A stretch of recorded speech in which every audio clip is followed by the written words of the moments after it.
All right, what's up, everybody, and welcome to another episode of 161st and River. And today we're going to be talking a little bit of Yankees baseball post Super Bowl. I don't want to make excuses, but the reason I didn't go live on Saturday or Friday night, I haven't been feeling my best. You could probably hear it in my voice a little bit. I've got some hot tea over here because I need to power through today, but I wanted to get this out of the way this morning. And then the next time I come to you guys will be Wednesday. We'll talk more about that towards the end of the video. But we'll start with the news that broke on Friday night, and that is Paul Goldschmidt reuniting with the Yankees on a 1 year, $4 million contract. There are $2 million of incentives based on plate appearances, according to the New York Post. Look, I don't have an issue with Goldschmidt coming back. I don't.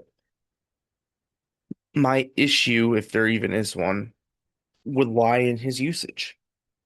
If he's taking at bats consistently, at bats away from young Ben Rice, I'm gonna have a big problem with that. Ben Rice needs to play almost every day, if not every day. Now, I get they don't want him to play against lefties. Or every lefty. I get that. Now, is Rice gonna be the backup catcher? And that's why they're doing this? I don't think so. I've heard that Jason Dominguez is likely starting the year in AAA from multiple different people over the past few days. I have heard that very, very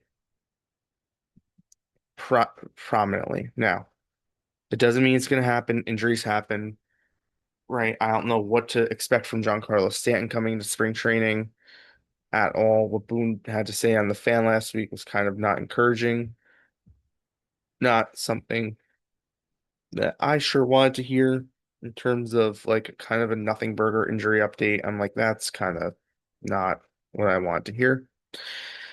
So I don't know what to expect. Goldschmidt will get at bats. He's going to be here to face the Garrett Crochet, Terry Skubal type lefties that are very, very tough on left-handers. If they have their analytics that are tough on left hand, that a guy is tough on left-handers, they're going to put Goldschmidt in. And Goldschmidt, though he was worse defensively statistically than Ben Rice last year, which is kind of shocking, he's a mentor to Rice. He has a career credibility, this guy, and to have him another year of him and Rice over there where he can kind of mentor Ben a little bit, I think that's valuable. I do. I definitely see the value in bringing him back, but I also see the other side of not wanting Rice at bats to be absolved and dissolved by Goldschmidt. I see both sides of this. I'm not mad at the signing per se, but if they use him in the incorrect way, then I'm gonna say it. And I'm gonna write it, and I'm sure pretty much everyone else is gonna write it because it's gonna be the storyline. Unless Ben Rice is hurt, which he's not now at least, unless he gets hurt or something happens. But I think they want to have a guy who was a surefire backup first baseman over Ahmed Rosario who can maybe play the position. So I understand this. I understand the signing. I want it to be nothing more than depth. That's my thing. Next on the agenda. This could be a complete and utter nothing burger, but the Yankees are still looking at pitching, probably more so bullpen than starting pitching, but they are still looking in the rotation. They're still looking. The Athletics Will Salmon reported on Saturday that actually not Saturday, yesterday, excuse me, Sunday. Free agent right-hander Griffin Canning threw for teams at UCLA on Friday. He ruptured his Achilles in June, and what was shaping up to be a solid season for him.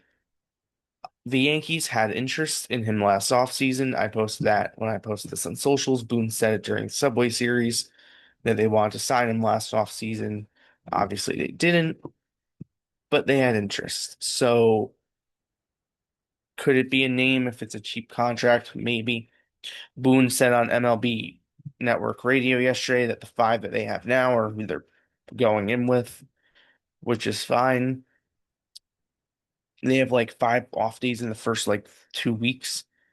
So whoever number 5 is, it probably will Warren the way it'll shake isn't going to be seen as much.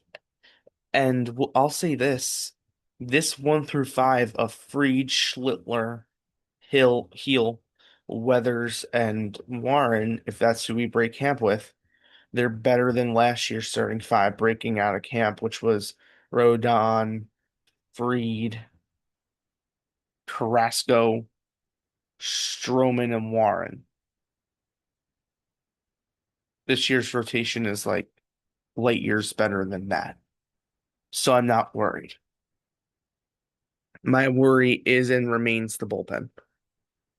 I have major concerns about that unit as a whole. I have major concerns about that unit given that Bednar, Duvall, Cruz are all pitching in the WBC. I have a lot of concern about that. Not as much workload. I have more concern about like injuries. Now, I know I can't speak on Cruz, but I know for specifically for Bednar and Duvall, they have both pitched in the World Baseball Classic before. And the year they both did was actually their best seasons at in the majors. So maybe that's something. Maybe they get the opening jitters out of the way in the WBC and it's something that'd be cool. I'm more worried though. I'm less worried about Duvall, Cruz, and Bednar in that bullpen as I am about the Cade Winquests of the world and Angel Chavi and Jake Bird. Like they're relying on these guys to be something I don't necessarily know that they're gonna be. That I'm concerned about. I'm concerned that this team has taken too much of a gamble on that unit this year for their own good. I don't know what they're gonna be. Look, they can surprise me. They think that um Winquest, I got him confused with Weathers, is the next Luke Weaver. I wouldn't be surprised in the slightest. The profile is very similar. But we also have to remember, Winquest has never pitched above AA in his career. So throwing him right into the major league roster out of camp, that's a concern. Now, you can contrast that with me saying that I like Brent Hedrick. I think his stuff is electric. I think he's going to be a great pitcher. And I think what the Yankees see in him is legit. I think the sample sizes last year that he showed were great. I think he's a very, very good pitcher. And I think that that was a very savvy pickup for them last offseason or early last spring training. That was a very savvy pickup for them. We'll see. Is he going to be something? I don't know. He could be nothing. He could be something. And he could be anywhere in between. And you can convince me otherwise.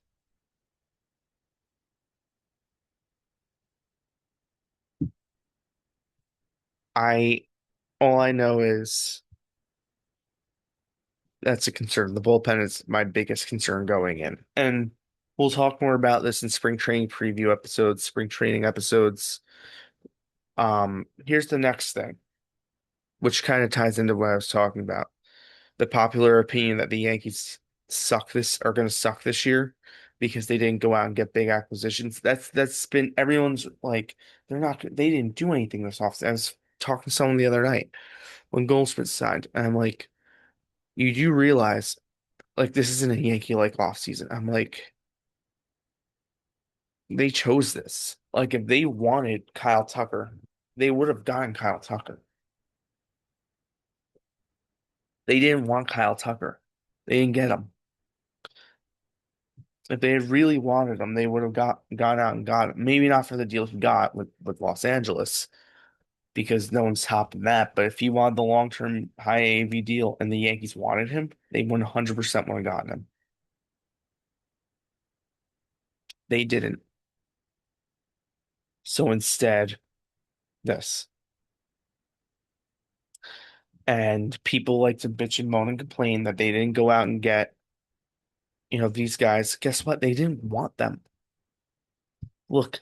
I think they should have gotten out, maybe and gotten Evelyn Diaz or a Raisel Iglesias. He sent very early. Or the other Suarez, not Ranger, the other Suarez, Robert Suarez, who went to Atlanta. One of those guys, yes, but Michael Kopech's still on the market, and I would like him because if he's healthy, he's as good as them, or in the ballpark. I can't say as good. And when Diaz is elite, they need bullpen help. That's where they need the most help. They could use another lefty back there. They were looking at Jalen Beeks and Danny Colum. I've been on the Danny Colum train for a very, very long time. I think he'd be a great fit. I've been talking about his fit since, well, the offseason began, really. I mean, that's how long I've been on that train. He was really good last year for the Rangers down the stretch, a ERA just over 2. It is that ballpark, so we'll see. But I think that that would be a very good investment for the Yankees if they were able to swing out like a 1 year, $5 million contract. That would be a very worthwhile investment for me. And that could get done as soon as this week because a lot of the pitchers, they like to know where they're going. They like to know what the plan is. And finally, with the fall of the New England Patriots last night to the Seattle Seahawks in the Super Bowl, it officially became baseball season. I'm ready. Pitchers and catchers, though most of them are down there already, report officially on Wednesday. Thursday's their first workout. Friday, Aaron Boone and Brian Cashman will meet the media on a Zoom call. So we'll have some fun with that on Friday and Saturday. It's real. It's becoming more and more and more real. This team is ready to go back out. The what's coming out of there, I like hearing. They seem like they're encouraged and ready to go. Bellinger was also on MLB radio yesterday. He said the same thing that he said in his press conference when he was reintroduced, which was my main goal here is to bring a championship parade back to New York. They really want this. They need to win it. I mean, enough with we want, we want, we want. Go do it, go do it, go do it. They can do it. And people who want to be negative are going to be negative. I can't stop them. This team is one of the 5 teams in baseball that I could legit see win the World Series. I could see the Yankees. I could see the Dodgers, obviously. I could see the Mariners. I could see the Braves, and I could see the Mets. Those are the 5 teams I could see winning. If you want to go 6, I'll say Toronto as well. Those are the 6 teams I could see winning the World Series.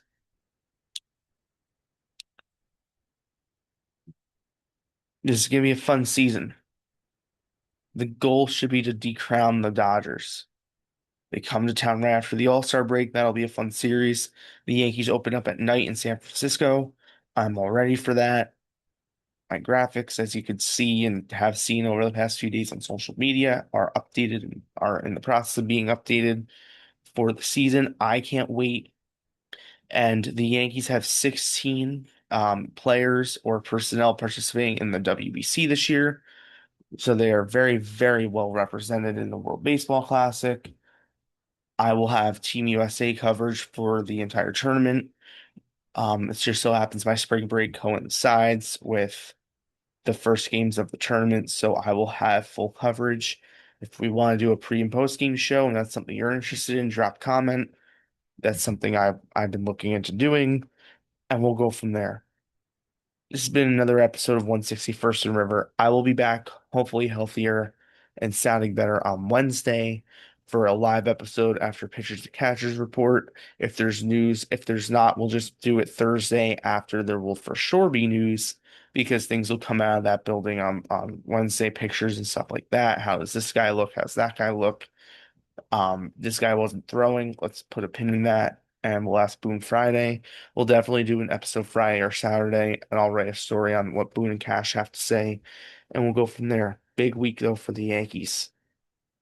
Thank you for so much for watching. Please subscribe. Have a great day.